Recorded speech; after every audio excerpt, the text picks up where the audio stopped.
বিয়ের পর মেয়েদের নাকফুল পরার কথাটি কি?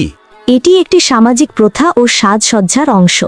বিয়ের পর মেয়েদের নাকফুল খুলে রাখলে স্বামীর অমঙ্গল হবে, কথাটির বিধান কি? ভিত্তিহীন কথা। বিয়ের পর মেয়েদের হাতে চুড়ি পরার কথাটা কি? এটি সৌন্দর্য ও সাজসজ্জার অংশ। খাবার খাওয়ার সময় সালাম দেওয়ার বিধান কি? জায়েজ। ইসলামে বিয়াতে গায়ে হলুদ অনুষ্ঠান করার বিধান কি? নাজায়েজ। কোন পাপের শাস্তি দুনিয়াতেই দেওয়া হয়? পিতা মাতার অবাধ্যতা। নামাজ না পড়া কোন ধরনের গুনাহ? কবিরা গুনাহ। কিয়ামতের দিন সর্বপ্রথম কিসের হিসাব হবে? নামাজের। শুক্রবার দিনটিকে সর্বপ্রথম জুম্মা হিসেবে নির্বাচিত করেন কে? হযরত সাদ ইবনে জারারাহ। সর্বপ্রথম পাপ কি? হিংসা অথবা অহংকার। হযরত আদম আলাইহিস সালাম পৃথিবীতে অবতরণের পর সর্বপ্রথম কোন ফল খেয়েছিলেন? কুল ফল। কিয়ামতের আগে কতজন মানুষ মিথ্যা নবী দাবি করবে? 30 জন। কোন নবী সর্বপ্রথম জান্নাতের দরজা খুলবেন? হযরত মুহাম্মদ সাল্লাল্লাহু আলাইহি ওয়াসাল্লাম।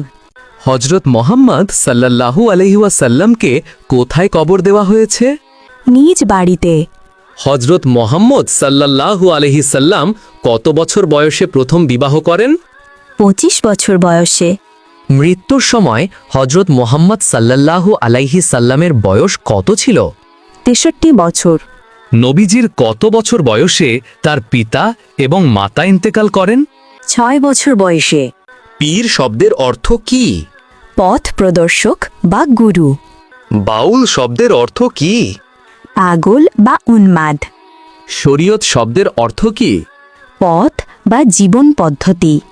তরিকত শব্দের অর্থ কি? পদ্ধতি, নিয়ম বা পথ। মারিফত শব্দের অর্থ কি? আধ্যাত্মিক জ্ঞান। নাস্তিক শব্দের বাংলা অর্থ কি? নিরীশ্বরবাদী, অবিশ্বাসী, সংশয়বাদী। কাফের শব্দের বাংলা অর্থ কি? অবিশ্বাসী বা সত্য অস্বীকারী। শিরক শব্দের বাংলা অর্থ কি? অংশীদার করা বা অংশীদারিত্ব। জালিম শব্দের বাংলা অর্থ কি? জুলুমকারী, অত্যাচারী বা উৎপীড়ক। শয়তান শব্দের বাংলা অর্থ কি? ইবলিশ বা দুর্বৃত্ত ব্যক্তি। ফজরের নামাজ পড়লে কি উপকার হয়? শরীরের সৌন্দর্য বৃদ্ধি হয়। জোহরের নামাজ পড়লে কি উপকার হয়? রিজিক বৃদ্ধি হয়। আসরের নামাজ পড়লে কি উপকার হয়? সুস্থতা বৃদ্ধি করে। মাগরিবের নামাজ পড়লে কি উপকার হয়? চিন্তা মুক্ত করে। এশার নামাজ পড়লে কি উপকার হয়? এনে দেয় শান্তির ঘুম। বিসমিল্লাহ শব্দের অর্থ কি? মহান আল্লাহর নামে শুরু করছি। আলহামদুলিল্লাহ শব্দের অর্থ কি?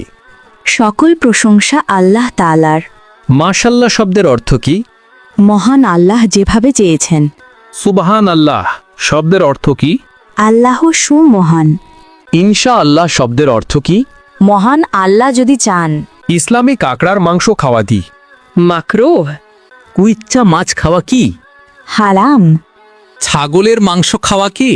হালাল। গাধার মাংস খাওয়া কি? হারাম। মুরগির মাংস খাওয়া কি? হালাল।